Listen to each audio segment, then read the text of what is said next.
Hey, I'm Steve. Welcome to Bangkok Life. I'm walking through Ekamai right now, right in the middle of Bangkok's heartbeat. You hear motorbikes, smell food, and feel this low hum of energy that never really stops. A few years ago, I couldn't have pictured myself here, not because I didn't want to travel, but because I didn't know how much distance I actually needed.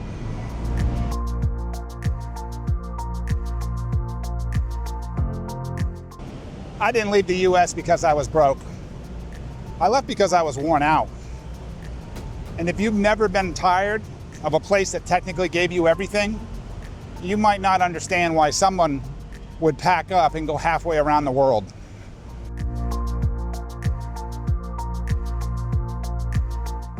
Just to be clear, I didn't move here angry at America. No meltdown, no midlife crisis. I was just done with the slow grind, the kind that sneaks up while everyone else tells you, that's just life.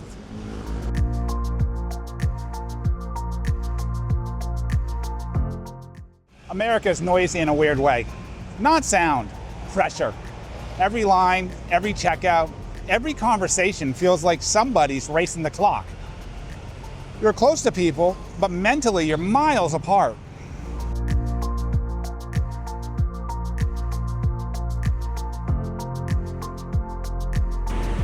I didn't even realize how tense I was until I got here.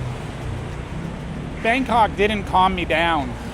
It showed me how wound up I was for years. Like when you finally exhale and realize you've been holding your breath since Tuesday.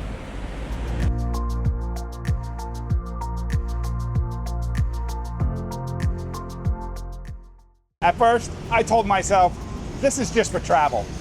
That sounds cooler, right? I'm not moving. I'm just exploring. That's what we say when we're not ready to admit we want out. Travel was the cover story. Affordability was the plan.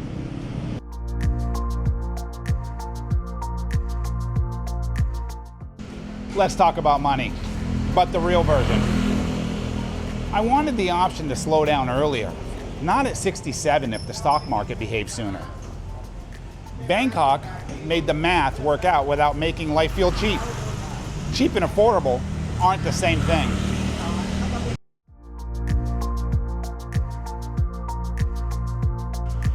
Back home, retirement sounds like the end. Here, it feels like a breather.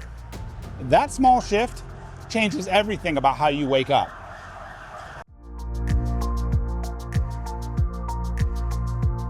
I was 54 when I made the move here.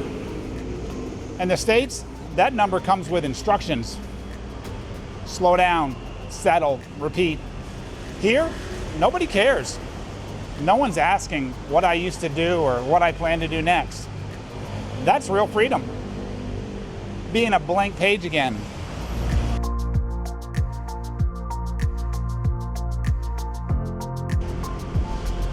Thailand's friendly, but that doesn't mean instant best friends. People smile, they nod, they help.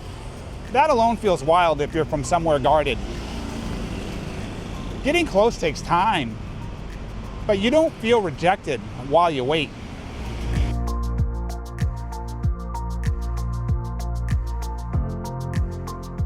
American small talk is like a job interview. What do you do? Where do you live? Who did you vote for? Here, it's easier. You eat yet? Hot today? Where are you walking? No one's sizing you up. It's light. It's human.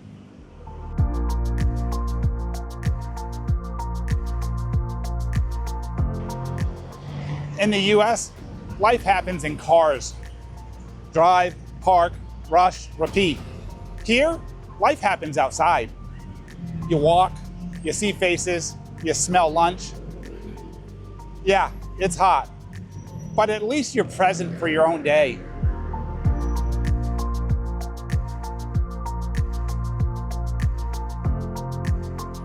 People think moving abroad means loneliness. Not really. The loneliest I've ever been was surrounded by people too busy to notice each other. Here, even if I don't know everyone, the energy's open. Open beats closed every time.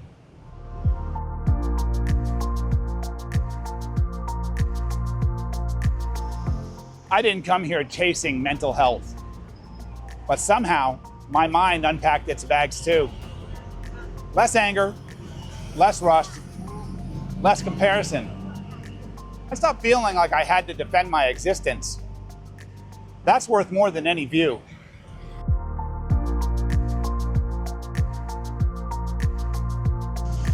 Here, nobody knows your backstory. You're not the job, the title, the old version people remember. You rebuild quietly, at your own speed. That's powerful, especially later in life when everyone thinks your story's over.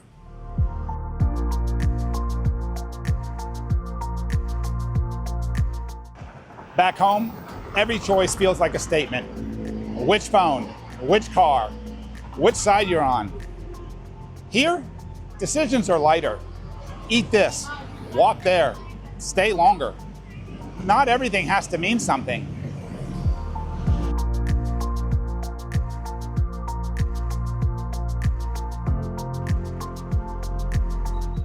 Look, this isn't paradise. Some days are messy. Some days are lonely. Some days you question the whole idea. But I'd rather be uncomfortable growing than comfortable shrinking. That trade-off makes sense to me.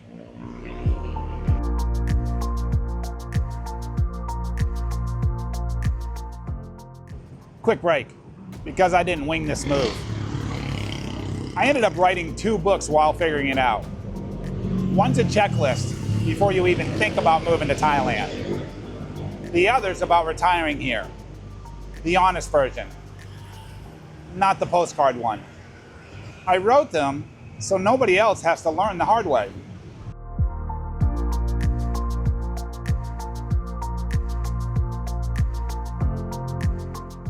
Those books aren't really about Thailand. They're about thinking clearly before you change your life. That lesson works anywhere.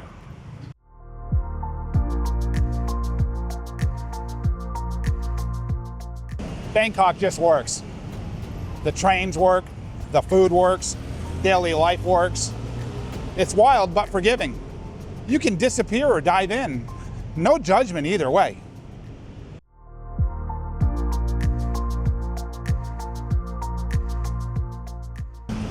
So why Bangkok over the US? Because I felt lighter here within weeks. Not happier, lighter. And when something makes you feel that way, you listen.